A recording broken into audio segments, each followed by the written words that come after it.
जन्मेजय है।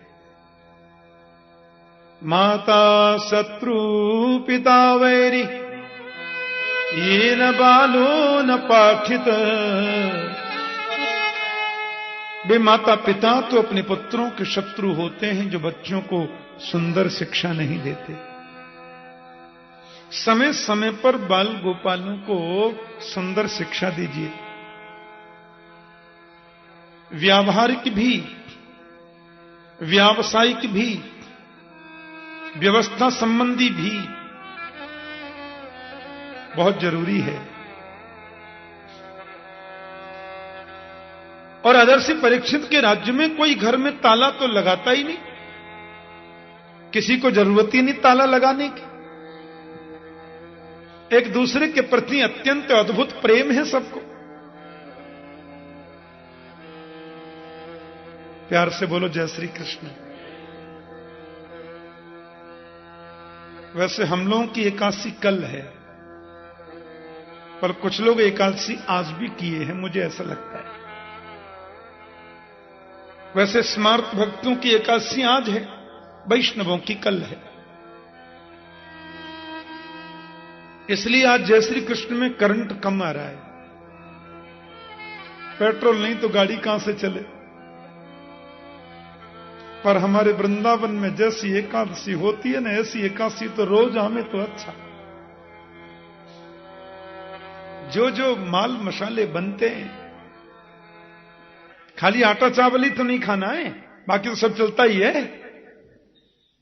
कुट्टू की पूड़ियां, कुट्टू की पकौड़ियां, सामा की खीर, साबूदाने की खिचड़ी, बादाम की चकती, पिस्ता डालकर मिठाई। ऐसी एकादशी रोज आवे, फिर बोलने में कंजूसी क्यों?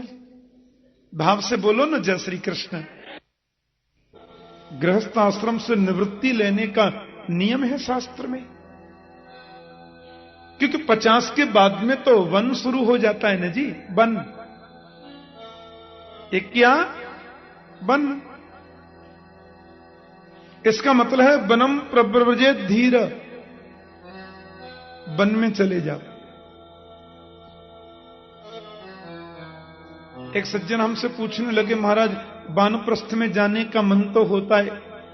अब पहले तो लोग वन में जाते थे तो वन में फल मिल जाते थे, फल खा करके भजन करते थे। अब वन में जाए तो वन में पेड़ ही नहीं है, तो फल कहां से होंगे? तो कैसे वन में जाएं? अरे मैंने कहा वन में जाने का मतलब है वृंदावन चले जाओ। जय श्री कृष्ण। वनम वृंदावनम नाम पशव्यम नव काननम, गोप गोपी गवाम सेव्यम, पुण्याद्रि तृणवीरुधम। वन में जाने का मतलब है 50 के ऊपर जाओ तो ज्यादा से ज्यादा वृंदावन जाने की चेष्टा करो। बस वृंदावन आ गए, फिर कुछ करना जरूरी नहीं है। वृंदावन की गलियों में भ्रमण करना ही प्रदक्षिणा है, परिक्रमा है। वृंदावन में विश्राम करना ही समाधि है, ऐसा संत जन कहते हैं। क्योंकि यहां तो कण कण में गोपाल वास करता है। स्वामी श्री अखंडानंद सरस्वती जी महाराज भागवत के और संत समाज के बड़े प्रतिष्ठित विद्वान। मैं जब बहुत छोटा था, मैंने सुना स्वामी जी एक बार यमुना किनारे जा रहे थे, साथ में उनके कुछ संत थे। स्वामी जी ने तुरंत एक मुट्ठी बालू उठाई और उन साथियों को दिखाते हुए बोले, इस बालू को जरा गौर से देखो, इसमें एक कण श्याम है तो एक कण गौर है। बोलो जय श्री कृष्ण। इस भूमि के कण कण में गोविंद प्रिया प्रियतम वास करते हैं। ऐसी पावन स्थली वृंदावन है और समस्त देव वहां आकर के निवास करते हैं आनंद प्रदान करने के लिए। वृंदावन चले जाओ। राजर्षि परीक्षित ने देखा कि 45 का तो हो ही रहा हूं और 50 के बाद गृहस्थ आश्रम के से निवृत्ति लेने का नियम है, तो थोड़ा अभ्यास करें ना, थोड़ा सत्संग अभ्यास चलना चाहिए। परीक्षित महाराज ने आज अपने खजाने में प्रवेश किया और खजाने में जाकर के देखा तो एक बड़ा सुंदर सुवर्ण मंडित मुकुट है, और उन मुकुट को परीक्षित ने उठाया, सिर पे रख लिया। मेरे बाबाओं के समय का मुकुट है, चलो आज यही पहन लेते हैं। 10-5 सैनिकों को साथ में लेकर के चले गए सुदूर वन में। यह भाव था थोड़ा भ्रमण भी होगा और किसी संत का दर्शन करेंगे, वन में थोड़ा सत्संग करेंगे। अब हुआ ऐसा कि वो तो घोड़ा तेज ज्यादा हो गया, नितांत निर्जन वन आ गया, और एक जगह पर ऐसी कुछ तिराही चौराही सी आई कि वो कोई किधर निकल गया, कोई किधर, परीक्षित बिल्कुल अकेले पड़ गए। और इनका घोड़ा नितांत वन में चला गया। वहां जाकर के परीक्षित महाराज ने एक विचित्र दृश्य देखा। ध्यान से सुनना। एक पैर से कोई बैल खड़ा है, एक ही पैर है, और बैल के सामने गौ माता खड़ी है। ये बैल स्वयं धर्म है। सतयुग में धर्म के 4 चरण होते हैं, सत्य, दान, दया और पवित्रता। त्रेता आते आते उसके 3 पैर रह जाते हैं, सत्य, दान और दया। द्वापर में 2 ही चरण रह जाते हैं, सत्य और दान। पर कलयुग आते आते धर्म का एक ही पैर सुरक्षित रहता है, और वो है सत्य। इसलिए तो गोस्वामी जी कहते हैं, धर्म न दूसरा सत्य समाना। कलयुग में तो धर्म सत्य में ही प्रतिष्ठित है, वही एकमात्र स्तंभ बचा है। और उसके सामने जो गौ माता खड़ी खड़ी बैल को देखकर रो रही है, वो साक्षात पृथ्वी है। ये दोनों रो रहे हैं। पृथ्वी रूपा गाय रोती है और बैल उसको समझाता है कि कश्चिद भद्रे रामयमात्मनस्ते भिक्षायासीं लायते सन्मुखेन आलक्ष्ये भवतीमन्तराधिं दूरे बंधुं सोचसि कंचनाम्ब। माता क्यों रोती है आप तो करुणामयी है ना, मातृ रूपा है। आपका कोई बंधु आपको छोड़कर चला गया, जिसके वियोग में रोती हो? या फिर पादैर न्यूनम सोचसि मेक पादम, आप इसलिए भी रो सकती हैं, मुझे लगता है कि बैल तो 4 पैरों का ही अच्छा लगता है, मेरे 3 पैर किसी ने काट दिए, इसलिए आप में करुणा आ गई और आप रो रही हैं। मुझे एक पैर से खड़ा देखकर के आपको ऐसा लग रहा है। क्या बात है देवी, मुझे बताओ। परीक्षित ने कहा, बात क्या कर रहे हैं? प्रणाम, मैं परीक्षित। कौन है आप? आपके 3 पैर किसने तोड़े? मेरे राज्य में आकर के धृष्टता करने की हिम्मत किसकी हुई? हे भगवान, मेरे राज्य में तो ऐसा कभी नहीं हुआ।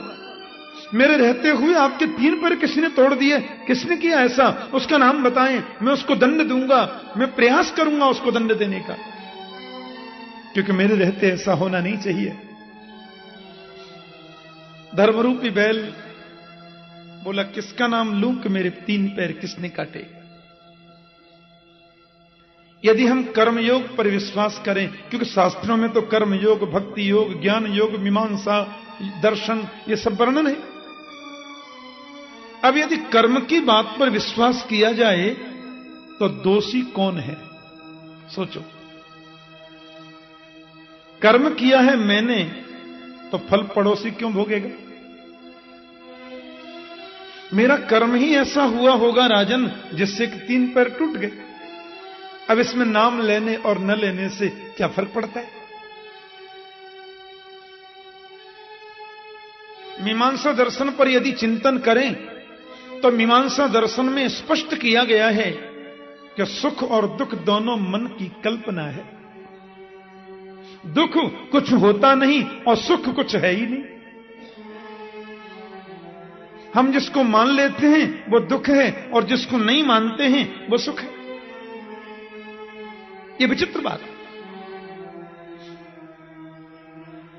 एक आदमी के सवेरे बादाम का हलवा जब बन रहा था ना नाश्ते में, तो थोड़ा अच्छा नहीं बना, बस डांट रहा है नौकर को, रसोइया को, इतने दिन हो गए, बूढ़े हो गए, शर्म नहीं आती है, ढंग से नहीं बनाया, सब नाश्ता किरकिरा कर दिया है। और एक आदमी के घर में यदि सब्जी बन गई आज, तो पूरा परिवार खुशी के मारे झूम रहा है, आज हमारे बच्चे सब्जी के साथ में भोजन करेंगे। बताओ क्या है सुख और क्या है दुख। एक आदमी आया, चेहरा सूजा हुआ है, क्या बात है भाई जी, बड़े उदास लगते हो।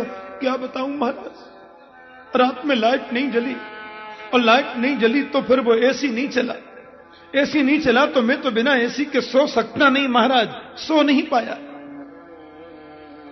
एक आदमी बिना एयर कंडीशन के सो सकता नहीं, और एक व्यक्ति खेत पर काम करते करते खेत की मेड़ पर हाथ की तकिया लगाई गहरी नींद में सो जाता है। बोलो क्या है सुख और क्या है दुख। एक आदमी कितने कितने प्रयास करता है।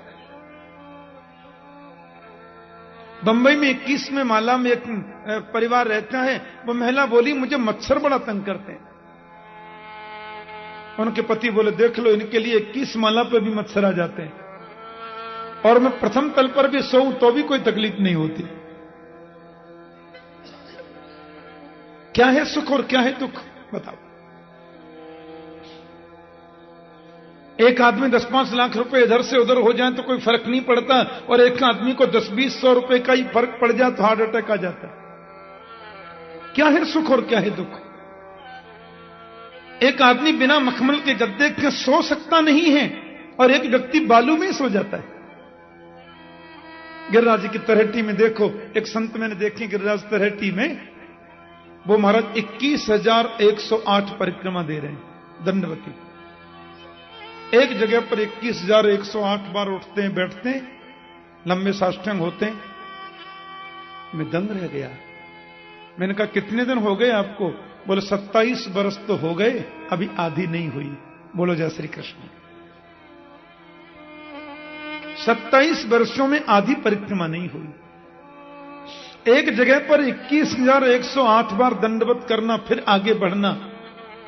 उन्होंने बताया कि 7-8 दिन में मैं 1 मीटर चल पाता हूं। 7-8 दिन में भी 21,108 नहीं हो पाता एक जगह। मैंने कहा सोते कहां हैं। बोले इधर ही टाट बिछा के सो जाता हूं। मैंने कहा बाबा और। बोले बगल के गांव में ब्रजवासियों के घर से मधुकरी मांग कर ले आता हूं, इधर ही खाया, सरोवर का पानी पिया, यहीं सो जाता हूं। मैंने कहा और कोई आगे पीछे बारिश। बोले बारिश तो गोवर्धन नाथ है। मैंने कह दिया है कि मर जाऊं तो पूरी परिक्रमा मुझे घसीटना, और घसीटते घसीटते सारे शरीर को रज में मिला देना, बात खत्म। क्या है सुख और क्या है दुख। ये हमारे मन की कल्पना ही सुख है और कल्पना ही दुख है। हमारी मान्यताएं ही सुख और दुख को जन्म देती हैं। और महर्षि वेदव्यास के वेदांत दर्शन पर यदि हम विचार करें तो मां तो सब बात ही खत्म। महर्षि वेदव्यास का वेदांत दर्शन कहता है कि शरीर जन्म लेता है, शरीर बड़ा होता है, शरीर मोटा होता है, शरीर लंबा होता है, आत्मा न जन्म लेती है, न मरती है, न मोटी न पतली। तो पैर ही तो कटे हैं, मैं तो पैर हूं नहीं। कट गए तो कट गए, जुड़ गए तो जुड़ गए, क्या फर्क पड़ता है। परीक्षित ने कहा हे भगवान, ये तो महान पुरुष है, ये तो साक्षात धर्म है। राजा परीक्षित उनके चरणों में गिर पड़े और प्रणाम करके बोले मैं अपने स्तर से प्रयास करूंगा, दंड तो मिलना चाहिए जिसने आपको कष्ट दिया। वो चले ही होंगे कि काला काला आदमी आया, लंबी तकड़ी भुजाएं, काला चेहरा, बड़ा विकराल शरीर, एक पैर से खड़े हुए बैल के उस पैर को भी तलवार से तोड़ना चाहता है। ये काला पुरुष ही तो कलयुग है। यानी कि कलयुग नहीं चाहता कि धर्म का एक भी पैर सुरक्षित रहे। कथा में बैठने पर आपको नींद आवे तो समझना कलयुग गड़बड़ी करता है। वो नहीं चाहता कि आप सुने। कथा में बैठने के बाद बार बार आपका मोबाइल बजे तो समझो कलयुग इसमें घुस गया। वो नहीं चाहता कि आप कथा सुने। कथा में बैठने पर बार बार आपके मन में ये विचार आवे, क्या बताएं, महाराज जी ने सूचना भेजी थी, सुनने तो आ गए कथा, घर में बहू अकेली है, कहीं सब्जी न बिगाड़ दे, दाल न बिगाड़ दे, ये न कर दे, वो न कर दे। ऐसी फालतू बातें सत्संग में बैठने पर आपके मन में ज्यादा आए तो समझो कलयुग घुस गया। वो चाहता नहीं कि आप सुने, क्योंकि वो तो धर्म के एक पैर को भी रखने देना नहीं चाहता। राजर्षि परीक्षित मारने के लिए दौड़े, कौन हो तुम, और हम तुम्हें दंड देंगे, हम तुम्हें छोड़ नहीं सकते, तुम्हारी हिम्मत कैसी हुई मेरे राज्य में आने की। और मारने के लिए जैसे महात्मा परीक्षित दौड़ लगाए, उसने तो मुकुट इनके चरणों में गिर दिया, गिर पड़ा, महाराज महाराज त्राहिमाम। पांडवों ने पहली बात क्या बताई थी परीक्षित को, कि शत्रु भी शरण में आ जाए एक बार तो माफ कर देना। नते गुणाकेश यशोधराणाम बद्धांजलि भयमस्ति किंचित। अब तुम्हें डरने की बिल्कुल जरूरत नहीं है, क्योंकि तुम मेरी शरण में आ गए। लेकिन कौन हो तुम, ये बताओ। शरण में आने वाले को हम मारते नहीं, हम पांडवों के पौत्र हैं। बोले मैं तो कलयुग हूं। कलयुग, निकल जाओ, चले जाओ मेरी आंखों के सामने से, आज के बाद मेरे राज्य में प्रवेश मत करना। कहां जाऊं महाराज, सारी दुनिया में तो आपका राज्य है, आप तो करुणाशील हैं। यत्र क्वचन वत्स्यामि सार्वभौम तवाज्ञया लक्ष्ये तत्र तत्रापि त्वामाप्तेषु सनासनम। सब जगह तो आप हैं। राजा परीक्षित ने देखा कि कलयुग है, कलयुग में दुर्गुण तो लाखों हैं, पर एक बहुत बड़ा इसमें गुण भी है। इसलिए परीक्षित ने उसको मारा नहीं, छोड़ दिया। इसमें अवगुण है हजारों और गुण है केवल एक। कलयुग में अवगुण क्या है? अवगुण तो हम दिन रात देखते हैं, पर इसमें गुण क्या है कि यह कलयुग कर परम प्रतापा मानस पुण्य होय नहीं पापा। कलयुग में मन में सोचने से भी पुण्य का फल मिल जाता है, लेकिन पाप का फल सोचने से नहीं, वो तो करने से ही मिलेगा। ये कलयुग की विशेषता है। यहां यदि पुण्य की बातें सोचेंगे भी तो कुछ परसेंटेज मिलेगा, पर पाप का फल सोचने से नहीं, करने से ही मिलेगा। मानस पुण्य होय नहीं पापा कि कलयुग सम नहीं आन युग जो नर कर विश्वास। गाय राम गुण गन विमल भवतर भी नहीं प्रयास। कलयुग में सबसे बड़ा सद्गुण है कि गोविंद के विमल गुण गणों को गाकर व्यक्ति बिना प्रयास ही तर जाता है। इसलिए भगवान सुखदेव भी आगे कहेंगे कि कलैर्दोष निधे राजन यस्ति एको महान गुण कीर्तनादेव कृष्णस्य मुक्त संग परम ब्रज। कलयुग में यह बहुत बड़ा सद्गुण है कि कीर्तनादेव कृष्णस्य मुक्त संग परम ब्रज। केवल कीर्तन करने से व्यक्ति मुक्त हो जाता है। इसलिए परीक्षित ने सोचा, नहीं नहीं भैया, इसमें गुण तो एक गुण तो है ही, एक गुण से बहुत लाभ हो सकता है। इसलिए ठीक है, हम तुमको छोड़ देते हैं, मारेंगे नहीं, पर हम देखो तुमको जगह देते हैं, वहां से बाहर खबरदार निकलना नहीं। कलयुग बोले दे दो। परीक्षित ने उसको 4 जगह दे दी। द्यूतम, पानम, स्त्रियः, सूना। जुआ खेलने में कलयुग का बास है, जाओ। एक जगह तुमको दे दी जू। जो भी जुआ खेलते हैं वो कलयुग के पक्के भतीजे होते हैं, क्योंकि जुए में कपट के रूप में कलयुग बास करता है। हां, जुआ नहीं खेलना चाहिए। इस्लाम है ना, इस्लाम धर्म, उसमें जुआ खेलना मना है। एक मुस्लिम कंट्री है मलेशिया। एक बार वहां कथा करने जब मैं गया, मेरे साथ में बहुत लोग गए थे भारत से, तो मलेशिया में कथा के बाद एक दिन जब वो लोग भ्रमण कराने के लिए मुझे ले गए, एक बहुत ऊंची पहाड़ी है, वहां पहाड़ी पर किसी चाइनीज व्यक्ति ने बहुत विशाल होटल बनाया है, और उस होटल में कैसीनो चलता है। कैसीनो माने जुआ घर। लेकिन उस कैसीनो के मैंने द्वार पर एक बोर्ड लगा देखा। उस बोर्ड पर लिखा था, किसी भी मुस्लिम का इसमें अंदर प्रवेश वर्जित है। जुआ घर में वो नहीं जा सकते। मैंने कहा, ये क्या लिखा है? बोले, महाराज जी, इस्लाम में जुआ खेलना मना है, इसलिए यहां की सरकार की ओर से प्रतिबंध है। विदेशों से लोग यहां आते हैं, करोड़ों के न्यारे वारे होते हैं, पर कोई इस्लामिक व्यक्ति इसमें जुआ नहीं खेल सकता। उस धर्म में जुआ खेलना मना है, ब्याज पर पैसे खाना मना है। इस्लाम में 2 बातें बड़ी विशेष हैं, क्योंकि जुआ बिना कपट के हो नहीं सकता, और कपट जो है वो कलयुग का रूप। वारे न्यारे हो जाते। अमेरिका में एक जगह अटलांटिका सिटी, तो न्यूयॉर्क में जब मेरी कथा पूरी हुई तो लोगों ने कहा कि थोड़ा सा समुद्र पर भ्रमण करा के लाएं, समुद्र किनारे वो भी नगर बसाए।